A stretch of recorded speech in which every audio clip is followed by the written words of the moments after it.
Halo semuanya, apa kabar? Perkenalkan, nama saya Febiola.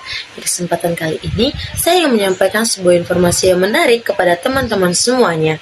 Selain menarik, informasi yang saya berikan merupakan sebuah fakta atau kebenaran dari salah satu peristiwa sejarah yang terjadi di Indonesia. Ada yang tahu peristiwanya apa? Ya, benar sekali. Sama seperti judul yang saya berikan, peristiwanya ialah peristiwa kerja rudi pada zaman kolonial. Nah, saya ingin menyampaikan sebuah kebenaran dari balik peristiwa tersebut. Ada yang tahu nggak kerja rodi itu apa? Kalau yang kita pelajari pada zaman sekolah, pasti yang kita tahu kerja rodi adalah pekerjaan yang dilakukan oleh para pribumi kepada pihak kolonial, di mana mereka harus bekerja banting tulang, menyiksa, bahkan tidak bayar sama sekali oleh para kolonial. Nah, saya ingin menyampaikan sebuah kebenaran dari peristiwa tersebut. Penasaran? Mari kita saksikan. Nah, untuk melihat kebenaran di balik peristiwa kerja rodi pada zaman kolonial, kita akan membandingkan dua video yang memiliki pendapat yang berbeda mengenai peristiwa tersebut. Kita akan melihat bagaimana video tersebut memberikan dampak yang cukup banyak kepada orang-orang yang melihat video tersebut. Dan kita akan lihat manakah argumen yang benar dan mana argumen yang salah di balik peristiwa sejarah kerja rodi. Video yang pertama kita akan melihatnya, ini dia. Semasa menjalankan kebijakan kerja rodi, rakyat dibuat sangat sengsara oleh kebijakan ini. Para pekerja, yang terdiri dari rakyat pribumi, harus membuka lahan dulu dengan cara menebang pohon serta menggali batu. Lebih parahnya lagi, para pekerja juga tidak diberikan upah dan mendapatkan perlakuan yang di luar kemanusiaan. Dari dulu kita diajari oleh sejarah bahwa kita dipaksa untuk kerja rodi, kerja tapi tidak digaji oleh Belanda.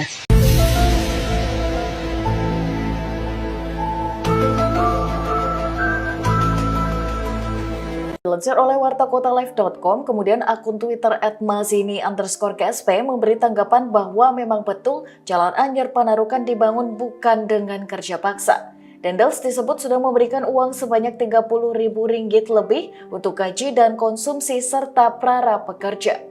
Uang itu diberikan kepada para bupati, namun dari bupati inilah yang kemudian uangnya tidak sampai sehingga akhirnya jadi disebut kerja paksa. Jadi ceritanya ada orang Belanda yang namanya Dendels yang menyuruh orang Indonesia untuk membuat jalan dari Anyar ke Panarukan yang panjangnya 1000 km dan katanya gak dibayar, makanya disebut dengan kerja rodi. Dan ternyata plot twist, Dendels ternyata udah ngasih dana sebanyak Rp30 buat mandor, pekerja, alat, dan konsumsi para pekerja yang melakukan pekerjaan tersebut. Itu udah ngasih dana Rp30.000 buat mandor, pekerja, alat, konsumsi. Nah, kalau sekarang Rp30.000 itu sama aja kayak 105 juta. Sedangkan pada saat itu adalah tahun 1808. Jadi untuk nominal Rp30 itu sudah sangat banyak untuk membiayai para pekerja pada saat itu. Nah, dana Rp30 ini dikasih ke bupati untuk diurus. Bupatinya sendiri adalah orang Indonesia yang nggak tahu siapa.